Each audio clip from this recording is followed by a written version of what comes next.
የእግዚአብሔርን ኔትወርክ አቋርጠው ከሰው ኔትወርክ ጋር የሚነጋገሩ የቤተ ክህነት አገልጋዮችን አደብ ለማስገዛት ያወጡት መመሪያ ነበረ እና እሱን አስታውሰን የት ላይ ነው ብለን እንጠይቃለን።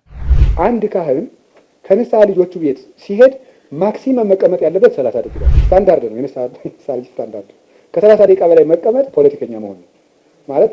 ስብከቱ ያልቅብህና ፖለቲካ ማውራት ትጀምራለህ ማለት ነው።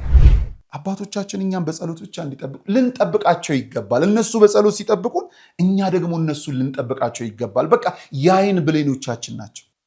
የዓይን ብሌኖቻችን ናቸው። ይሄ ጉዳይ ስህተት ነው አይደለም። ከፈጣሪ ከሰው ጋር ሊያጣላን ይችላል። ከፈጣሪ ጋር ደግሞ ፈጽሞ ነው ያቆራርጠናል። ስለዚህ በቤተ ክርስቲያን ውስጥ ይሄ መደረግ የለበትም በማለት የአዲስ አበባ ሀገረ ስብከት ስራ አስኪያጅ ሊቀ ጳጳስ ብፁዕ አባታችን ብፁዕ አቡነ ሕርያቆስ የሚያስገርም ሕግ ማውጣታቸው የሚዘነጋ አይደለም። ስልክ አስቀምጣችሁ ግቡ፣ ይዞ መግባት አይቻልም። ይሄ ሕግ ምን ያህል ተተግብሯል? እንግዲህ ካህናት አባቶችን ተቆጣጣሪ ቁጭ አድርጎ የሃይማኖት ጎራ ለማስያዝ ሀገር እንደዚህ አይነት የዘመን መጨረሻ ነጋሪ ሚዲያ ሰላም ጤና ይስጥልን ክቡራን ተመልካቾቻችን እንደምን አላችሁ? ይህ ነጋሽ ሚዲያ ነው። ጋዜጠኛ ነጋሽ በዳዳ ነኝ። ከኔ ጋር ቆይታን ስናደርግ ዛሬ በጣም ወሳኝ የሆኑ ጉዳዮችን እንመለከታለን። በተለይም ኢትዮጵያ ኦርቶዶክስ ተዋሕዶ ቤተክርስቲያን አማኝ የሆናችሁ ዛሬን በደንብ ልትሰሙን ይገባል፣ የግድ ስለሆነ ማለት ነው። ዋናው ነገር እንግዲህ ሁላችንም ንስሐ አባት አለን። ከንስሐ አባታችን ጋር ያለን ቆይታ እስከ ምን ያህል ድረስ ነው? ንስሐ አባታችን ወደ ቤታችን መጥተው መቀመጥ ያለባቸው ጊዜስ ምን ያህል ነው? ከንስሐ አባታችን ጋር ማውራት ያለብን ነገር ምንድን ነው? እኔ በጣም አስገራሚም አስደናቂም ጉዳይ ከሰሞኑ ሰምቻለሁ። በዚህ ላይ በጣም የምናነሳው የሚገርም ነገር አለ። አባ ገብረ ኪዳን አንጀት አርስ ናቸው። በጣም የሚያስገርሙኝ የሚያስደንቁኝ አባት ማለት ነው እና እሳቸው ያሉት የሚገርም ጉዳይ አለ። ስለዚህ ንስሐ አባቶቻችን ወደ ቤታችን ሲመጡ እንዴት ነው ልንቀበላቸው የሚገባው? ስንት ያህል ጊዜ ነው አብረን መቀመጥ ያለብን? ስለምን ድረስ ነው ማውራት መቻል ያለብን የሚለውን በደንብ እናነሳለን። ሁለተኛው እንግዲህ ባለትዳር ሆነን ንስሐ አባት አንድ ነው የሚኖረን እና ንስሐችንን የምንናገረው እንዴት ነው? በጋራ ነው የምንናገረው? በግል ነው የምንናገረው? በጋራ የትኛውን ነው የምንናገረው? በግልስ የትኛውን ነው በደላችንን ኃጢአታችንን ለንስሐ አባታችን ተናግረን ንስሐ የምንገባው? እንግዲህ ብዙ ችግሮች ይመጣሉ። አንዳንዴ እንደውም ሁሉ በጣም በሚያስገርም መልኩ የሚቀበሉ ባለትዳሮች አንዳንዴ ሁሉ የሚመጡ ችግሮች አሉ። ወይ ባልየው ይቀበላል፣ ሚስት ደግሞ አትችልም። ሚስት ሲቀበልም ባልየው የሚመጣበት ሁኔታ አለ። ያንን ጉዳይ ተያይዞ ደግሞ እንደዚሁ ጥርጣሬ፣ ሌሎች ችግሮች ይመጣሉ። ያንን እንዴት እንፍታው? እሱንም ዛሬ በደንብ የምንሰማው ጉዳይ ይሆናል። ከኔ ጋር ካላችሁ የገጠማችሁ ችግርም ካለ እንደዚሁ እሱን እናወራበታለን። ከዛ ባለፈ ጾመ ሐዋርያት መቼ ነው የሚገባው? እንግዲህ 50 ቀን በልተናል፣ ጠጥተናል። ዘመነ ፍስሐ ነው። በተለምዶ ደግሞ ሰኔ ጾም እንላለን። ሰኔ ጾምስ የካህናት ጾምም ደግሞ ይባላል። የካህናትም ጾም ይባላል። ጾመ ሐዋርያት ለማንኛውም መቼ ነው የሚገባው? እሱንም በደንብ እነግራችኋለሁ። ከዛ በጣም በሚያስገርምና በሚያስደንቅ መልኩ በቤተ ክርስቲያናችን እንግዲህ ንስሐ ገብተን ስጋ ወደሙን ነው የምንቀበለው። ስጋ ወደሙን ታዲያ ደግሞ መቀበል የማይችሉ እናት አባቶች፣ እህት ወንድሞች ሊኖሩ ይችላሉ። እቤት ድረስ ደግሞ መጥቶ ልንቀበለው የምንችልበት አጋጣሚም አለ። በየትኛው አጋጣሚ? ካህናት አባቶቻችን ቀድሰው ህብስቱን ወደ ስጋ መለኮት ወይኑንም ወደ ደመ መለኮት ከተቀየረ በኋላ እግዚአብሔር ከቀየረው በኋላ በጸሎት ወደ ቤታችን አምጥተው ሊያቆርቡን የሚችሉበት አጋጣሚ አለ። የትኛው አጋጣሚ የሚለውንም እሱን በደንብ እነግራችኋለሁ ማለት ነው፣ ከኔ ጋር ቆይታን ካደረጋችሁ። ከዛ ባለፈ በጣም በሚያስገርምና በሚያስደንቅ ብፁዕ አባታችን ብፁዕ አቡነ ሕርያቆስ በጣም የሚገራረም ስራዎችን እየሰሩ ነው መዲናችን አዲስ አበባ ላይ፣ ምንም ጥርጥር የለውም። ግን ሁሌ ማስታወስ ስላለብን ነውና የእግዚአብሔርን ኔትወርክ አቋርጠው ከሰው ኔትወርክ ጋር የሚነጋገሩ የቤተ ክህነት አገልጋዮችን አደብ ለማስገዛት ያወጡት መመሪያ ነበረ እና እሱን አስታውሰን የት ላይ ነው ብለን እንጠይቃለን። እነዚህን ሁሉ ቪዲዮዎች ዛሬ የምንመለከታቸው ነው ማለት ነው። ስለዚህ መልእክቶች አሉ። መልእክቶቹን ሰምተን ስንመለስ በቀጥታ ወደ እነዚህ ቪዲዮ እናመራለን ማለት ነው። ሰላም እግዚአብሔር ከሁላችን ጋር ይሁን። የሃይማኖት ጎራ ለማስያዝ ሀገርን እንደዚህ አይነት የዘመን መጨረሻ ታሪ ነጋሪ ሚዲያ አይነት ሰዎች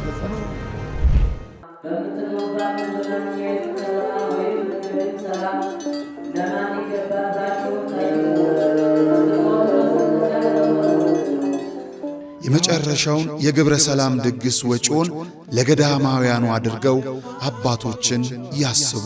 የበዓለ ሃምሳ መገባደጃ የሐዋርያቱን ጾም መቃረቢያ በረከት ለሙታንሳ ማር ቅዱስ ሚካኤል አንድነት ገዳም ይላኩ።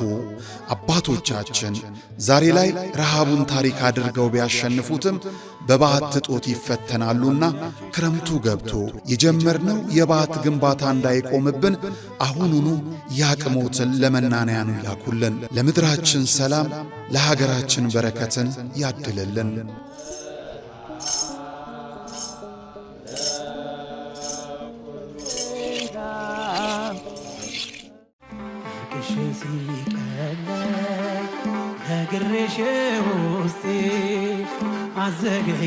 እግዚአብሔር አምላክ ለድንግል ማርያም በስምሽ የተማጸነውን በኪዳንሽ የተጠለለውንና መታሰቢያሽን ያደረገውን ሁሉ እምርልሻለሁ ብሎ የገባላትን ቃል ኪዳን አስታውሰን በአንጎለላ ጽራርያም ሰሚነሽ ኪዳነ ምሕረት ገዳም ከደጇ እንሰባሰባለን። የልቦውን ምስጋና ከአርያም ለማድረስ የውስጡን ጥያቄ ለእናቱ ለመንገር ኑ ወደ ስዕለት ሰሚዋ ኪዳነ ምሕረት እንጓዝ። ማረፊያ ቦታ አያስቡ። የተንጣለለ የገዳሙ አዳራሽ በገዳሙ አስተዳዳሪ ብርቱ ጥረት በምዕመናን ኅብረት ተገንብቶ ተጠናቋል። ለበለጠ መረጃ የገዳሟን የጉዞ ማኅበር በእነዚህ ስልክ ቁጥሮች ያነጋግሩ። የሃይማኖት ጎራ ለማስያዝ ሀገርን እንደዚህ አይነት የዘመን መጨረሻ ታሪ ነጋሪ ሚዲያ አይነት ሰዎች ክቡራን ተመልካቾቻችን ተመልሰን ተገናኝተናል። ከኔ ጋር ቆይታን ስላደረጋችሁ ያደረጋችሁ ስለሆነም ከልብ አመሰግናለሁ። እንግዲህ ሁላችንም ኦርቶዶክሳውያን እንደዚህ በ40 እና በ80 ቀን የተጠመቅን ማዕተብ በአንገታችን ያንጠለጠልን የክርስቲያን ተብለን የምንጠራ ሁሉ ማለት ነው የንስሐ አባት ሊኖረን ይገባል። ምንም ጥርጥር የለውም። ግን ንስሐ አባቶቻችን መቼ ነው ወደኛ መምጣት ያለባቸው? ሲመጡስ ምን ያህል ጊዜ ነው ከኛ ጋር መቆየት ያለባቸው? መምጣት ያለባቸው ምንም ጥርጥር የለውም ሁሌም ቢመጡ በጣም ደስተኛ ነው። መተውስ መወራት ያለበት ለምሳሌ እኔ በቤቴ ንስሐ አባት መተው እኔም ወስነውን ውሳኔ እንዲወስኑ አልፈልግም። እንዳባወራ እንደ ቤተሰብ አንዳንድ እቅዶች ሰዋዊ እቅዶች አሉ። ሰዋዊ እቅድ ሲያወሩኝ እኔ ደስ አይለኝም፣ አልወድም፣ አልመችም። ለዛ ሰዋዊ የሆነውን እቅድ ያንን ሌላ አለ አብሮኝ ሊያወራ የሚችል ሊወስን የሚችል። ሁለተኛ አብረን ብዙ በተቀመጥን ቁጥር ይሄ መደፋፈሩ እንዳይመጣ እፈራለሁ። መንበላለሱ ነው ሲኖር በአግባቡ በልኩ ነው መሆን መቻል ያለበት። አባ ገብረ ኪዳን እኔ ያው የልብ አድረስ ናቸው፣ የእውነቴን ነው እና በጣም የልብ አድረስ ናቸው። የተናገሩት ነገር አለ። እስቲ አንዴ ሰምተን እንምጣና እዚህ ላይ ሐሳብ እንሰጣለን። ንስሐ አባቶቻችን ምን ያህል ጊዜ ነው ከኛ ጋር ሊቆዩ የሚገባው? ስሙልኝ። አንድ ካህን ከንስሐ ልጆቹ ቤት ሲሄድ ማክሲመም መቀመጥ ያለበት 30 ደቂቃ ነው። ስታንዳርድ ነው፣ የንስሐ ልጅ ስታንዳርድ። ከ30 ደቂቃ በላይ መቀመጥ ፖለቲከኛ መሆን ነው ማለት። ስብከቱ ያልቅብህና ፖለቲካ ማውራት ትጀምራለህ ማለት ነው። አይፈቀድም። 30 ደቂቃውን የሚያወራው 3 ነገሮች ነው። አንደኛው ፊዚካል ሄልዝ ነው። ሰውነታቸው ደህና መሆኑን ያረጋግጣል። ጤናችሁ ደህና ነው ወይ? የምትበሉት የምትጠጡት አላችሁ ወይ? ስራ አላችሁ ወይ? በልታችሁ ታድራላችሁ? ይሄንን ማረጋገጥ አለበት። ሁለተኛው ሜንታል ሄልዝ ነው። የአእምሮ ጤንነት ነው። ታነባላችሁ ወይ? መጽሐፍ ቅዱስ ታነባለህ? ስንክሳር ታነባለህ? የቤተክርስቲያን ታሪክ ታነባለህ መባል አለበት። ጤነኛ አእምሮ ሊኖር ከሰው ጋር ሰላም ነው። ከጎረቤት ጋር ደህና ነው። ቤተሰባችሁ ሰላም ነው። ልጆች ጋር በርቅ ለምትኖር ሚስት ደህና ናት። ሶስተኛው ስፒሪቹዋል ሄልዝ ይባላል። የመንፈስ ጤንነት ነው። ትቆርባለህ ወይ? ንስሐ ትገባለህ ወይ? ይሄ የነፍስ ጤንነቱ ይመረምራል። ጨርሶ ቤቱ ነው መሄድ ያለበት ነው። ስለዚህ ይሄን እረፍት ለመስጠት ነው ንስሐ አባት ያስፈልጋል። ምንድነው እሱ? ብዙ ነገሮች አብሮ መያያዝ መቻል አለባቸው። ከኛ ከንስሐ ልጆች ደግሞ የሚጠበቅ ነገር አለ። አባቶቻችን ወደኛ የሚመጡት እኛም ፈልገው በክብር እንደተቀበልናቸው በክብር ነው ልንመልስ የሚገባው። አሁን ዘመን ያመጣሽ ጉዳይ አለ። ሁሉ ነገር ወደ ቲክቶክ ይውጣ። ንስሐ አባቶቻችን ሲገቡ ጸሎት ሲያደርጉ ጸበል ሲረጩ ሲያስተምሩ ከዛ በኋላ ሲበሉ ከዛም በኋላ ሲያወሩም ተቀርጾ የሚለቀቅበት ሁኔታ አለ። ከዚህ የምንጠብቃቸው እኛ ነን አባቶቻችን ካልሆኑ ነገሮች። ለዛ ነው ጊዜ ባይበዛ ብዬ የማስበው። ሁለተኛም ደግሞ ተመሳሳይ ልጅ ስላላቸው ሌላም ቦታ መሄድ ስላለ ማለት ነው። ሲቆይ የማይወራ ነገር የለም። በጠበበ ሰዓት ግን ለነፍስ የሚሆንን ስንቅ አቀብለውን ይሄዳሉ። ሁለተኛ ሌላ ልጆቻቸውን እንዲጠይቁ እድል እንሰጣቸዋለን። ሌሎች ልጆቻቸውን እንዲያዩ። እኛ ጋር ግን ከተቆየ ወይ የሐሜት ምቾት ይመጣል፣ ወይ የቆይታ ምቾትም ይመጣል። ሌላም እያያዙ ነገሮች አሉ። በዚህ ልክ ሆኖ ቢኬድ በጣም ጥሩ ነው የሚሆነው።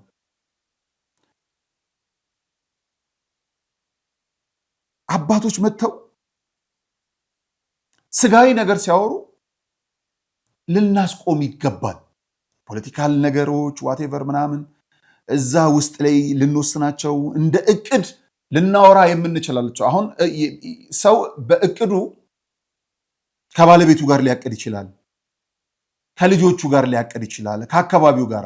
እነዚህን የምናወራቸውን ወሬዎች አሳልፈን መስጠት የለብንም። ስለገጠመኝ ነው በነገራችን ላይ ክቡራን ተመልካቾቻችን፣ በጣም ስለተናደዱ በጣም ማለት አልፎ የሚሄድ ነገር ስላየው አባቶቻችንን የምንጠብቀው እኛ ነን። እኚህ አባት መጥተው እኛ ጋር እንደዛ አውርተው አይደለም። የማይመለከተው ሰው መጥቶ እኚህን አባት ወደማይሆን ነገር አስገብቷቸው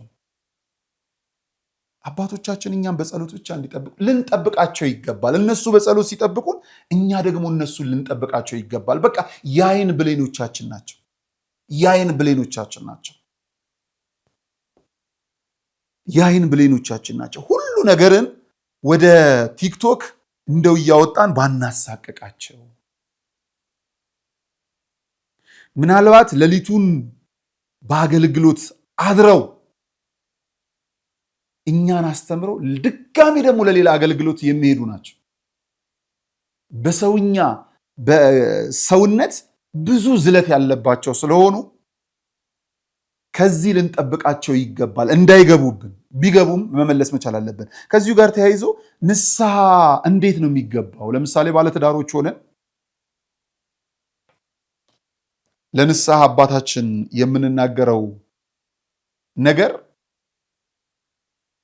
ከትዳር አጋራችን የምንደብቀው ግን ከእግዚአብሔር የማንደብቀው ነገር የለም። ለምን? አንደኛ ንስሐ የምንገባው እግዚአብሔር ይቅር ብሎን ወደማንደባበቅበት ህይወት እንድንገባ ነው። እግዚአብሔር ያለፈን በደል አያስታውስም። አሁን የጠየቅነውን ይቅርታ ብቻ የሚሰጥ ነው። የቱ ብሎ አያስታውስም። ቅድም ብሎ አይቀሰቅስም። ሰውነንና አብረን ያለን ግን ክሊክ ያደርግብናል። እኔ ታምኜ በነበርኩበት ሰዓት ተባብለን ልናመጣው እንችላለን። ከንስሐው በኋላ ሌላ ቂም ልንቋጠር የምንችልባቸው አጋጣሚዎች ይኖራሉ። ምንም ጥርጥር የለው። ብዙ ባለትዳሮችም የተፈተናችሁ ይመስለኛል በዚህ ጉዳይ ላይ። እንዴት ነው መደረግ መቻል ያለበት? አንድ ንስሐ አባት ነው ያለን። አባቶቻችንን ሲቀበሉን እንዴት ነው? አንተ ቀደም አንቺ ነው ወይስ ሁለታችሁ ተቀመጡ ነው? እኔ እንግዲህ በዘመናችን ብፁዕ አቡነ ኤርምያስ ብሶባቸዋል በጣም በሚያስገርም መልኩ። ሰሞኑን ነገረ ድህነት ላይ ከልጆቻቸው ጋር በሀገረ ስብከታቸው ተከታታይ ትምህርትን እየሰጡ ነው። ሙሉ ስብከቱን የት እንደማገኝ አላውቅም። ሙሉ አገልግሎቱን የእውነት ለመናገር ተቆራርጠው የሚመጡ ቲክቶክ ላይ ግን አንጀትን የሚያርሱ ናቸው። ሙሉውን ባገኝ በጣም ደስ ይለኛል። ይሄንን ይላሉ በዚህ ጉዳይ ላይ። የቤተ ክርስቲያን መሪም ናቸውና ልንሰማቸው ይገባል። እንዲህ ቢሆንስ? ስሙልኝ። ሚስቱ እያለች እንዲህ ቢያወራ ሚስቱ ትሰናከላለች። እየራሳቸው አንድ ላይ ለፈጸሙት አንድ ላይ ለሆኑት ነገር አንድ ላይ እንዲህ ስታወያዩ በቃ እንደ አንድ ላይ ስለሆናችሁት ነገር ስላጠፋችሁት ነገር አንድ ላይ ግን ሁሉን ነገር በጋራ ተናገሩ የሚል መመሪያ የለንም። አሁን አንድ ልጅ አስታውሳለሁ እንዲህ አጋጣሚ ሆኖ አላሰብኩትም ብዙ ያወራሉ ብዬ ሲነጋገሩ እንደዚህ አንዳንድ ጊዜ ሌላ ሴት ሳይ ይመኛለሁ። ሚስቱ ጋር ሆኖ ነው ያው እሱ ቅን ስለሆነ ነው እንደዚህ ይመኛለሁ። እንዲህ አይነት ነገር ይፈትነኛል ምናምን አለ። ከዛ ያለፈ አልሆነምም አልተናገረም። ግን ጠቅ አረገቻት ይች ነገር እኔ ምን ሆኜበት ነው ሌላ የሚመኘው አለች። የስተቷ ነው መቼስ ሐሳብ አለ መግታት እንጂ ለምን ኖር አይባልም። መግታታችን ነው የሚያስደንቀው እንጂ መኖርማ ግድ አይደለም። ግን ያቺ ትንሽ ረበሸቻትና የቤት ስራ ሆነችብን፣ ዋጋ አስከፈለች። ከዚህ አኳያ እየራሳቸው አንድ ላይ ለፈጸሙት አንድ ላይ ለሆኑት ነገር አንድ ላይ እንዲህ ስታወያዩ በቃ እንደ አንድ ላይ ስለሆናችሁት ነገር ስላጠፋችሁት ነገር አንድ ላይ ግን ሁሉን ነገር በጋራ ተናገሩ የሚል መመሪያ የለንም። በየራሳችሁ ብሎ እንዲያወሩ ማድረግ በየራሳችሁ። ምክንያቱም ምንም የማይጠቅም ነው ለሱ ወይም ለሷ አንድ ላይ የሚያወሩት ነገር በነፃነት የማያወሩ የህብረተሰባችንም ገና የይቅርታ ልብ ሩቅ ስለሆነ የሁላችን ገና የይቅርታ ልብ የለንም። ገና ፈራጆች ነን፣ ይቅር ባዮች አይደለንም። ነግበኔ ይሆናል አንልም። በቃ የኛን ድክመት አናየው። እንዴት እንዲህ ሊሆን ቻለ ነው የምንለው ቀድመንና ከዚህ አኳያ እኛም ቢሆን የአደባባዩ ቢቀርም የባልና የሚስትንም ራሱ በአንድ ላይ መናገራቸውን ማስቀረት እየራሳቸው እንዲናገሩ ማለት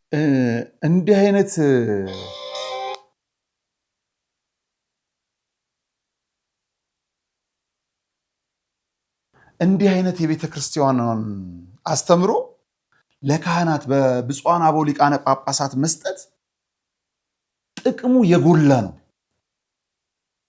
ብፁዓን አበው ሊቃነ ጳጳሳት በየሀገረ ስብከቱ ተገኝተው በየአውደ ምሕረቱ ላይ ከሚባርኩን ባለፈ ለካህናት ለሰባኪያን እንዲህ አይነት የቤተክርስቲያን አስተምሮ መስጠት በጣም ትልቅ ጥቅም አለ። ሰሞኑን ነገረ ድህነት ላይ የሚሰጡት አስተምሮ አንጀትን የሚያረስ ነው። ብፁዕ አቡነ ኤርሚያስ በጣም በሚያስደንቅ መልኩ እግዚአብሔር በእድሜ በጤና ይጠብቅልን፣ በረከቶት ድረሰን ብፁዕ አባታችንና ስሰማቸው ልቤ ይረሰርሳል፣ ሳያቸውም ደስ ይለኛል።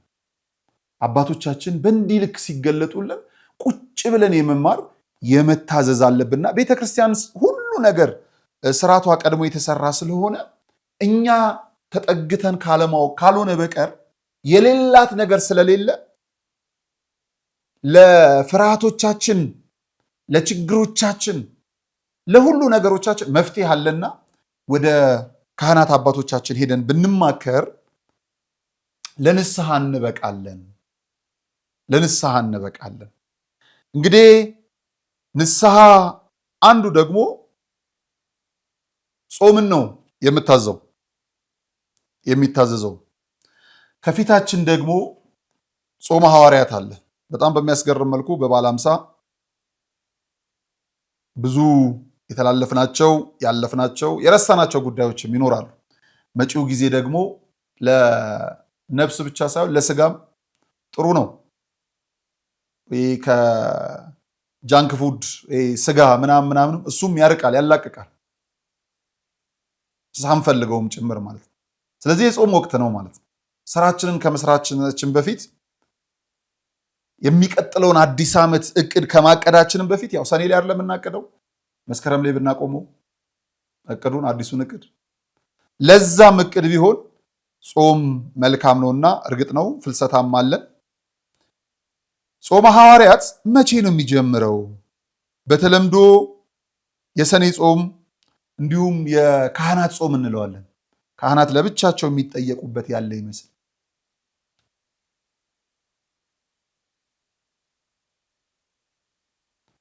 ይሄንን በተመለከተ ደግሞ የታካ ነገሥት በዓታ ለማርያም አስተዳዳሪ ሊቀ ሊቃውንት በጣም በሚያስገርም መልኩ እጅግ በሚያስደንቅ መልኩ ይሄንን እንዲህ ይነግሩናል። ጾም መቼ ይገባል? ስሙልኝ። የሐዋርያት ጾም መግቢያ መቼ ነው? ሳፕ አርጓቸው። እሺ ከላይ ክፍት ቦታ ስለሆነ በዘንድሮ ዓመት በተለምዶ የሰኔ ጾም የሚባለው ሙሉን አስገቡት። ወይንም የሐዋርያት የአባቶቻችን ጾም የሐዋርያት ጾም መግቢያ መቼ ነው? እንደሚታወቀው በዘንድሮ ዓመት በተለምዶ የሰኔ ጾም የሚባለው ወይንም የሐዋርያት የአባቶቻችን ጾም የሚገባው 24 ቀን የጻድቁ የአባታችን የአቡነ ተክለ ሃይማኖት ዕለት ነው። የሐዋርያት ጾም ከሰባቱ አጽዋማት አንዱ ነው። በቤተ ክርስቲያናችን 7 ጾሞችን እንደምንጾም ይታወቃል። አጽዋማቱ በፍትሕ መንፈሳዊ ላይ ተመዝግበው የሚገኙ ናቸውና ከነሱ መካከል አንደኛው ይሄው የአባቶቻችን የሐዋርያት ጾም ነው። ሐዋርያት ይሄንን ከ50 ቀን በኋላ ጌታ መንፈስ ቅዱስን ከላከላቸው በኋላ የጾሙበት ምክንያት መንፈስ ቅዱስን ስለላከልን እንድናስተምር ስላደረገን ፍሩሃን የነበርነውን ጥቡአን ስላደረገን በአእምሮ እንድንጎለምስ ከእርጅና ከብሌታ አእምሮ እንድንታደስ ስላደረገን እግዚአብሔር በሰጠን ነገር በጾምና በጸሎት መጀመር ይገባናል ብለው መንፈሳዊ አገልግሎታቸውን የስብከተ ወንጌል አገልግሎታቸውን የጀመሩት በጾምና በጸሎት ነውና በጾም በጸሎት መጀመር የመንፈሳዊ ነገር መገለጫው ነው። መንፈሳዊ ነገር የሚገለጠው በጾም በጸሎት ነው። በጾም መጀመር በጸሎት መጀመር የእግዚአብሔር ስራ የቤተ ክርስቲያን ስራ መንፈሳዊ ስራ መሆኑን የሚያሳይ ነው። የሚጾም ሰው መንፈሳዊ ሰው ነው የሚጾመው። የሚጸልይም ሰው መንፈሳዊ ሰው ነው የሚጸልየው።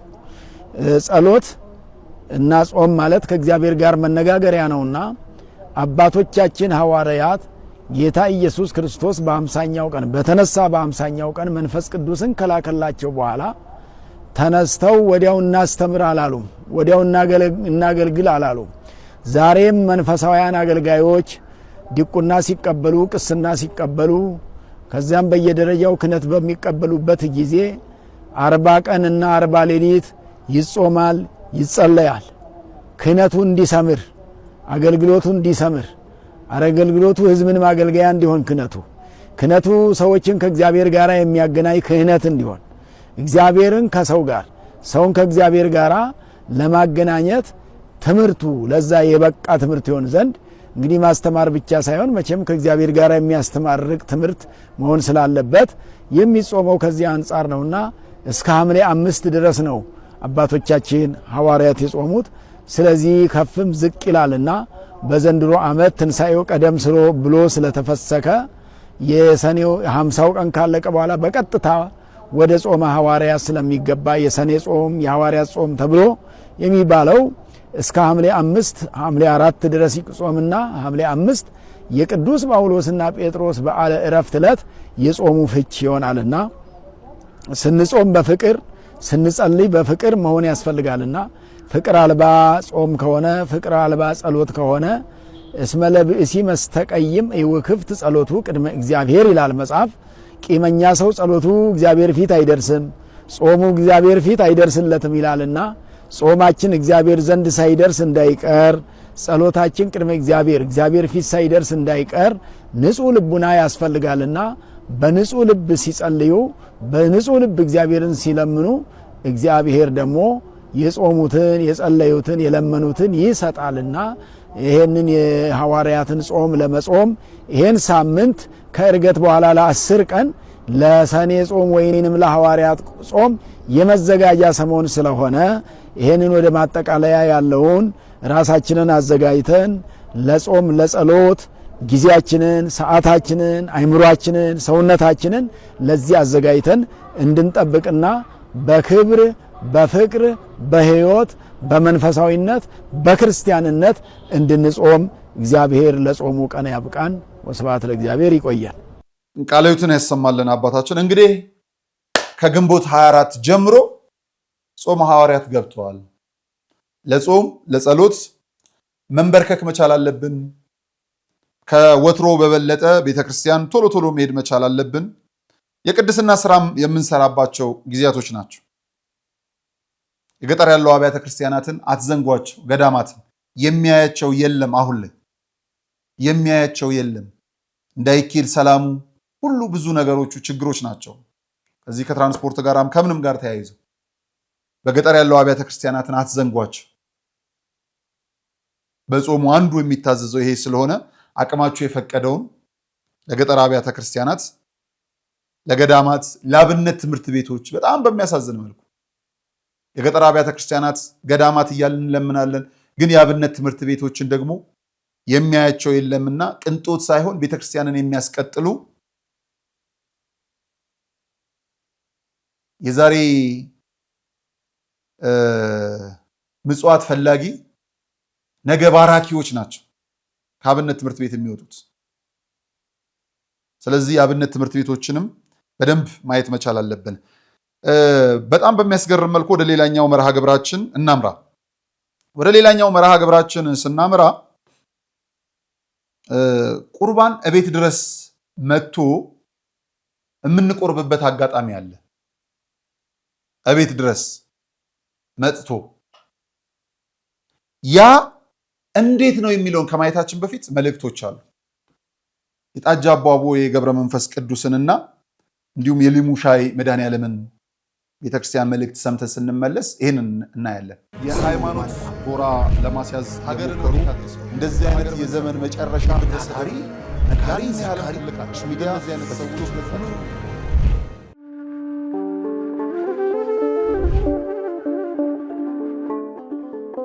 በዘመን ብዛት እርጅና ተጫጭኖት በሰው ማጣት መቅደሱ ለፈረሰው ጣጃ አቧቦ የገብረ መንፈስ ቅዱስ ማን ነው ቀድሞ የሚደርሰው? ምድሩ ለምለም ሀገሩ የጀግና ጦርነት ፈተነው እንጂ የማያውቅ ልመና። ዛሬ ግን አዛውንቶቹ ጉልበት ከርቷቸው ወጣቶቹ ግራ ገብቷቸው የአቡዬ ቤተ መቅደስ ሊፈርስ ተቃርቧልና ስለ አቡዬ ብላችሁ የጻድቁን ቤተ መቅደስ እንገንባ።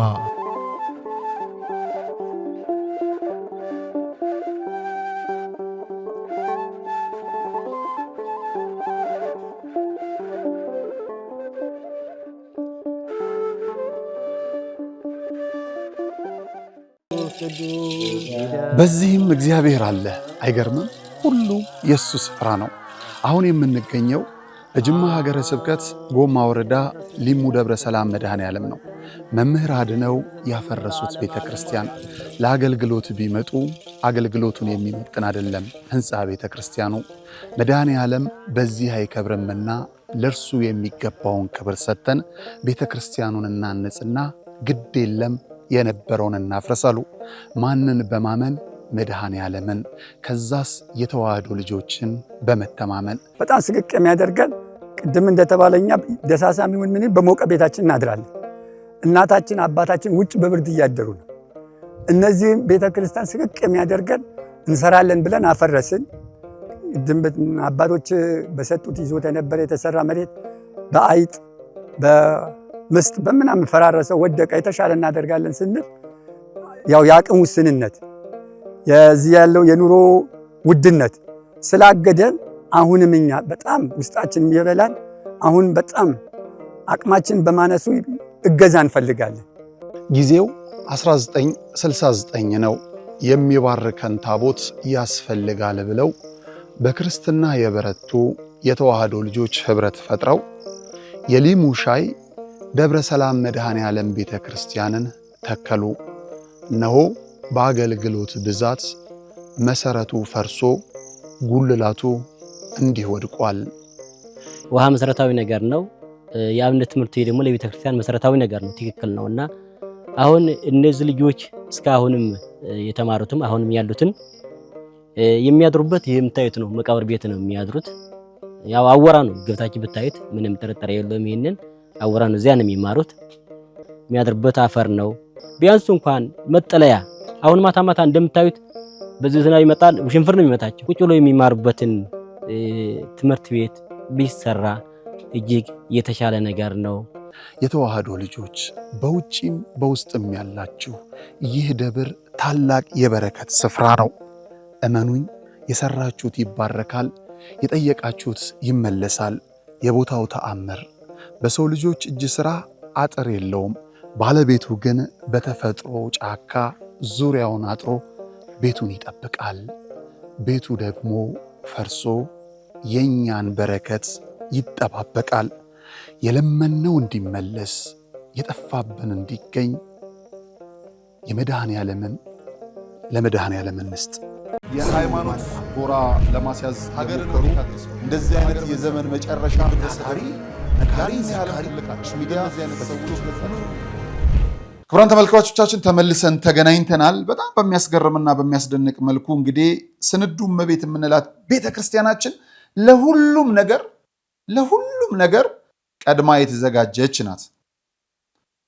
በንስሐ ሕይወት ውስጥ ተመላልሰን ለስጋው ደግሞ የሚያበቃ ክብር ላይ ስንገኝ በአጋጣሚ ቤተክርስቲያን መሄድ የማንችልበት አጋጣሚ ሆኖ እቤት ድረስ ካህናት አባቶቻችን አምጥተው የሚያቆርቡበት አጋጣሚ አለ። ያም በህመም ምክንያት ወደ ቤተክርስቲያን መሄድ ባንችል ቤተክርስቲያን ወደኛ ትመጣለች። እኛ ብቻ አይደለም የምንሄደው፣ ካህናት አባቶቻችን ወደኛ ቤት ይመጣሉ። ምትገርም እኮ ናት። ብፁዕ አቡነ ኤርሚያስ አሁንም ይሄንን ጉዳይ እንዲህ ይነግሩናል። ብፁዕ አባታችንን ስሙልን። ወደ ቤተክርስቲያን መምጣት ለማይችሉ በሽተኞች በዕለቱ ተቀድሶ በቤታቸው እንዲቆርቡ ይደረጋል። የማይችሉ እስከሆኑ ድረስ ቤተክርስቲያን መምጣት የማያስችል ደረጃ ላይ ካሉ ለበሽተኞች ተቀድሶ ቤታቸው ተወስዶ እንዲቆርቡ ይደረጋል። ይሄ ስህተት አይደለም። መመሪያ ማፍረስም ስርዓት ማፍረስም አይደለም፣ ስርዓትም መስጠቱ በራሱ መስዋዕት ከዕለቱ አያልፍም፣ አይውልም፣ አያድርም። ያው ከተዘጋጀ በኋላ አይውልም፣ አያድርም። ወይም የተለወጠው ስጋ የተለወጠው ደም ማለት የተለወጠው ወይም ተለውጦ ደም ከሆነ በኋላ ነገ ይቆረብ አይባልም። በዕለቱ ነው የሚቆረበው።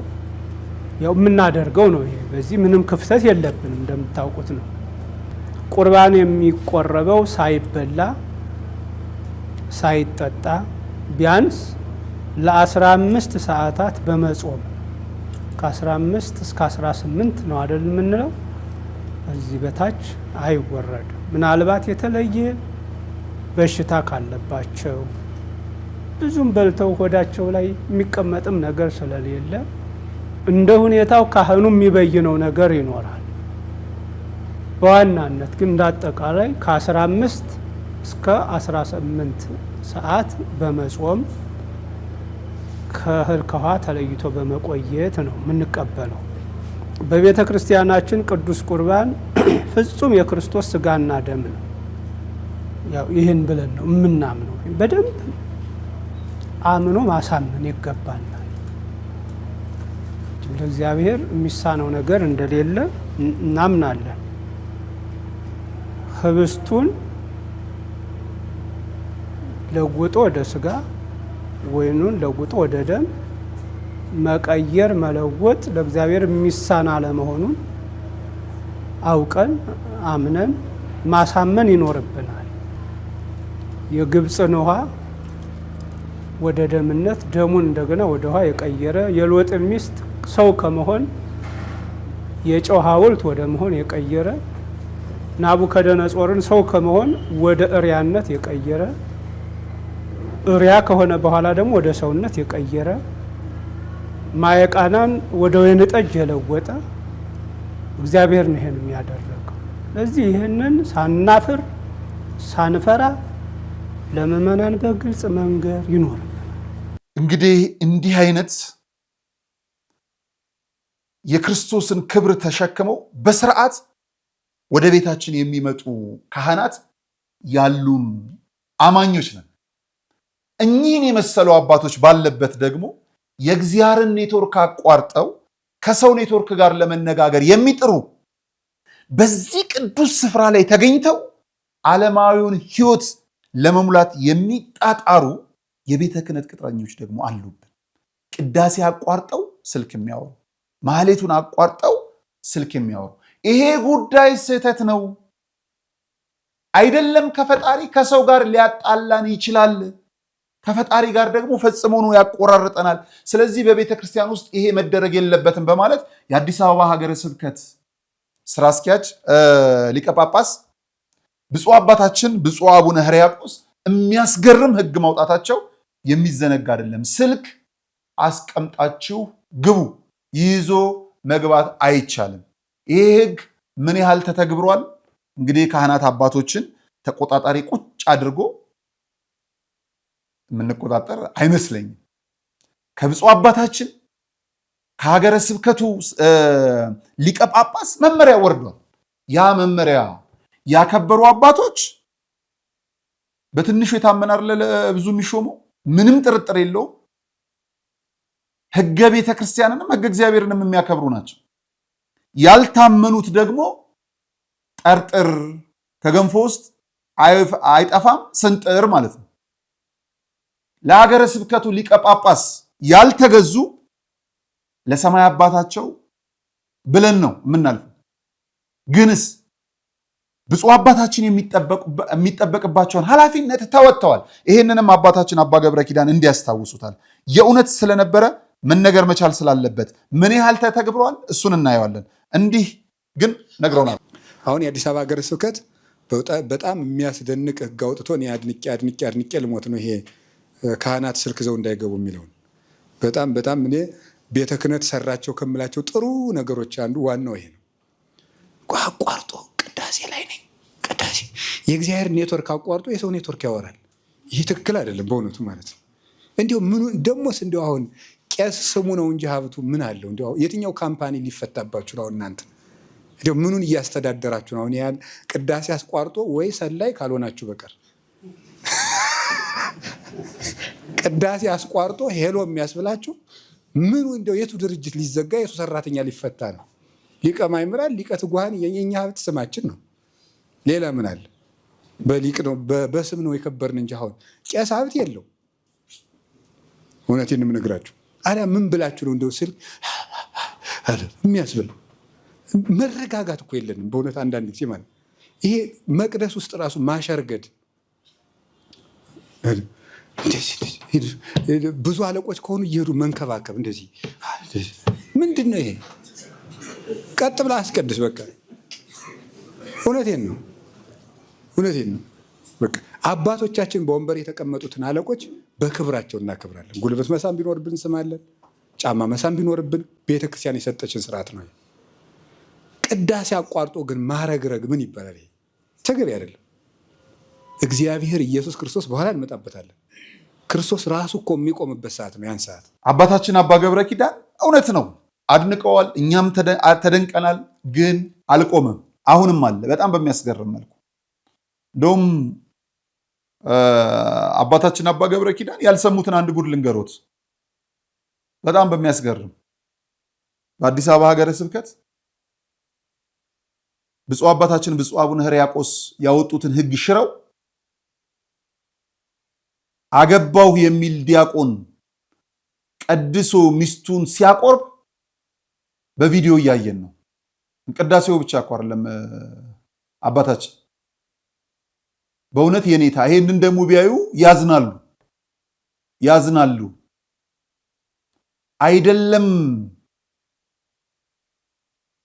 ካህኑ ምዕመኑ የማይደፈረው የክርስቶስን ስጋና ደም ክርስቲያኖች በሚቀበሉበት ሰዓት ለሰርግ የገባ ተራ ካሜራማን እንኳን አይቀርጸውም። ክህነት ያላቸው ግን በቤተ መቅደስ ውስጥ የሚደረገውን ስነ ስርዓት ጸሎት ጨምሮ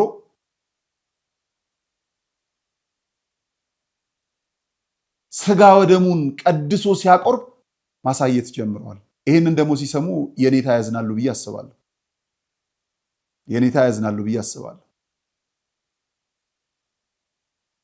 እንዲህ አይነቱን ነገር ለመቆጣጠር የግድ ብፁዕ አባታችን ብፁዕ አቡነ ሕርያቆስ መንፈስ አይደሉም። በሁሉም ደብር አይገኙም። በሁሉም ደብር ግን ያሉ አለቆች አሉ። ቁጥጥሮች ለምንድን ነው ይሄንን የማይቆጣጠሩት? እንትን ብቻ ከሚቆጣጠሩ ሙዳይ ምጽአት ምናምን ከሚቆጣጠሩ በየደብሩ ያሉ ቁጥጥሮች ለምን አይቆጣጠሩ? በቅዳሴ ሰዓት ለአለቆች የሚያሸረግዱ ለአበው ካህናት የሚያሸረግዱ ለሚመጡ ለክርስቶስ ነው ሁሉ ነገር መገዛት መቻል ያለበት ለእግዚአብሔር ሰዓቱን ሰጥተው ጸሎቱን እንዲያሳርጉ ቢደረግ እግዚአብሔር ይሰማናል። ካልሆነስ ደግሞ እንዲህ ያሉ አባቶች ሲመጡ በተግሳጽ ያስተምሩናል። እንግዲህ የራስ ጉድፍ አናየው የካህናት አባቶቻችን እንደው ከዚህ ስለተነሳ ነው እንጂ የአባቶቻችን ስህተቶች እንኳን ብለን ማንሳት የምንችልበት ልክ ላይ አይደለንም። የምዕመናኑ ይብሳል፣ በጣም የኛ ይብሳል። እኛ እነሱን እያየን ለነሱ ለመናገር እንደው ስለቀረበን እንጂ እነሱ እንደኛ አይነት ድፍረት ደግሞ ኖሯቸው እኛ በተቀመጥንበት ወንበር ላይ ቢሆኑ አባቶቻችን የሚናገሩን እልፍ ነበር። የሚናገሩን በጣም ብዙ ነበር። ሰርግ ቤት ለመሄድ ሱፍ እንደሚያስፈልገው የሚያውቅ አንድ ወንድ ቤተክርስቲያን ለመሄድ የግድ ነጠላ እንደሚያስፈልገው ማሰብ መቻል አለበት። በጣም በሚያሳዝን መልኩ ቦሌ መድኃኔዓለም አሁን በተለይ በወንዱ ነግሬያቸዋለሁ ከዚህ በፊት አንዲት ሴት እህታችን ጠዋት ለኪዳን ሲሄድ እግዚአብሔር በሚያውቀው ነው የምላችሁ በታይት በስፖርት መስሪያ ታይት ማስተማር ይቻላል። ወንዶች ነጠላ ተከልክለዋል የተባለ እስኪመስል ድረስ ደግሞ እያየን ነው። አንዳንድ ቦታ አቅም ያላቸውን ሰዎች መናገር አንችልም የሚል አስተሳሰብም የመጣ ይመስለኛል አንዳንዴና በምድር ያለ አቅም በምድር ነው። ግድ የላችሁ።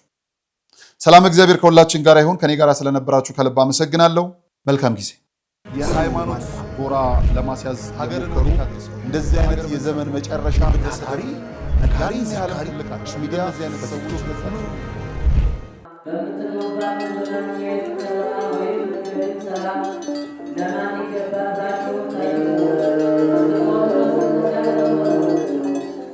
የመጨረሻውን የግብረ ሰላም ድግስ ወጪውን ለገዳማውያኑ አድርገው አባቶችን ያስቡ።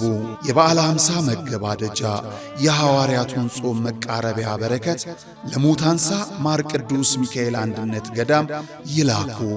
አባቶቻችን ዛሬ ላይ ረሃቡን ታሪክ አድርገው ቢያሸንፉትም በባት እጦት ይፈተናሉና ክረምቱ ገብቶ የጀመርነው የባት ግንባታ እንዳይቆምብን አሁኑኑ ያቅሞትን ለመናንያኑ ይላኩልን። ለምድራችን ሰላም፣ ለሀገራችን በረከትን ያድልልን።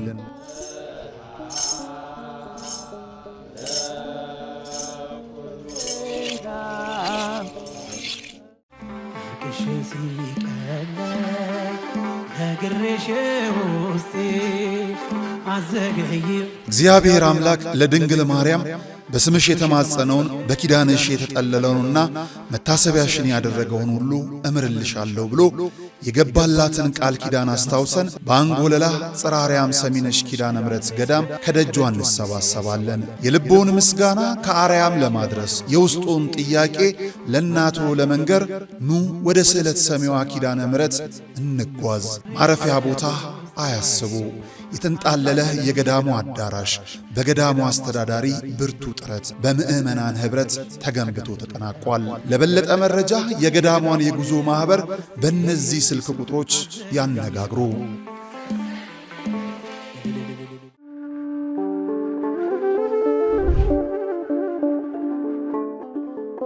በዘመን ብዛት እርጅና ተጫጭኖት በሰው ማጣት መቅደሱ ለፈረሰው ጣጃ አቦ አቡነ ገብረ መንፈስ ቅዱስ ማን ነው ቀድሞ የሚደርሰው? ምድሩ ለምለም ሀገሩ የጀግና ጦርነት ፈተነው እንጂ የማያውቅ ልመና።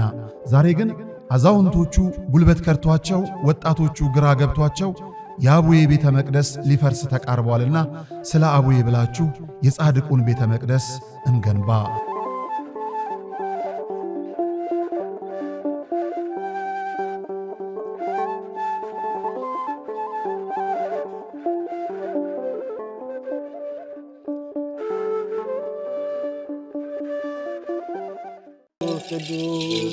በዚህም እግዚአብሔር አለ።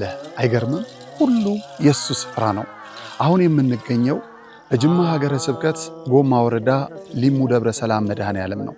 መምህር አድነው ያፈረሱት ቤተክርስቲያን ለአገልግሎት ቢመጡ አገልግሎቱን የሚመጥን አይደለም ህንጻ ቤተክርስቲያኑ። መድኃኔዓለም በዚህ አይከብርምና ለርሱ የሚገባውን ክብር ሰጥተን ቤተክርስቲያኑን እናንጽና ግድ የለም የነበረውን እናፍረሳሉ። ማንን በማመን? መድኃኔዓለምን። ከዛስ የተዋህዶ ልጆችን በመተማመን። በጣም ስቅቅ የሚያደርገን ቅድም እንደተባለኛ ደሳሳም ይሁን ምን በሞቀ ቤታችን እናድራለን። እናታችን አባታችን ውጭ በብርድ እያደሩ ነው። እነዚህ ቤተክርስቲያን ስቅቅ የሚያደርገን እንሰራለን ብለን አፈረስን። ቅድም አባቶች በሰጡት ይዞት የነበረ የተሰራ መሬት በአይጥ በምስጥ በምናምን ፈራረሰ፣ ወደቀ። የተሻለ እናደርጋለን ስንል ያው የአቅም ውስንነት የዚህ ያለው የኑሮ ውድነት ስላገደን አሁንም እኛ በጣም ውስጣችን የሚበላን አሁን በጣም አቅማችን በማነሱ እገዛ እንፈልጋለን። ጊዜው 1969 ነው። የሚባርከን ታቦት ያስፈልጋል ብለው በክርስትና የበረቱ የተዋህዶ ልጆች ህብረት ፈጥረው የሊሙ ሻይ ደብረ ሰላም መድኃኔዓለም ቤተክርስቲያንን ተከሉ። እነሆ በአገልግሎት ብዛት መሰረቱ ፈርሶ ጉልላቱ እንዲህ ወድቋል። ውሃ መሰረታዊ ነገር ነው። የአብነት ትምህርት ደግሞ ለቤተክርስቲያን መሰረታዊ ነገር ነው። ትክክል ነውና አሁን እነዚህ ልጆች እስካሁንም የተማሩትም አሁንም ያሉትን የሚያድሩበት የምታዩት ነው። መቃብር ቤት ነው የሚያድሩት። ያው አወራ ነው ገብታችሁ ብታዩት ምንም ጥርጥር የለውም። ይሄንን አወራ ነው። እዚያ ነው የሚማሩት። የሚያድሩበት አፈር ነው። ቢያንስ እንኳን መጠለያ አሁን ማታ ማታ እንደምታዩት በዚህ ዝናብ ይመጣል፣ ውሽንፍር ነው የሚመታቸው። ቁጭ ብሎ የሚማሩበትን ትምህርት ቤት ቢሰራ እጅግ የተሻለ ነገር ነው። የተዋህዶ ልጆች በውጪም በውስጥም ያላችሁ ይህ ደብር ታላቅ የበረከት ስፍራ ነው። እመኑኝ፣ የሰራችሁት ይባረካል፣ የጠየቃችሁት ይመለሳል። የቦታው ተአምር በሰው ልጆች እጅ ሥራ አጥር የለውም። ባለቤቱ ግን በተፈጥሮ ጫካ ዙሪያውን አጥሮ ቤቱን ይጠብቃል። ቤቱ ደግሞ ፈርሶ የኛን በረከት ይጠባበቃል። የለመነው እንዲመለስ የጠፋብን እንዲገኝ ለመድኃኔዓለም እንስጥ። የሃይማኖት ጎራ ለማስያዝ ሀገርን እንደዚህ አይነት የዘመን መጨረሻ ነጋሪ ሚዲያ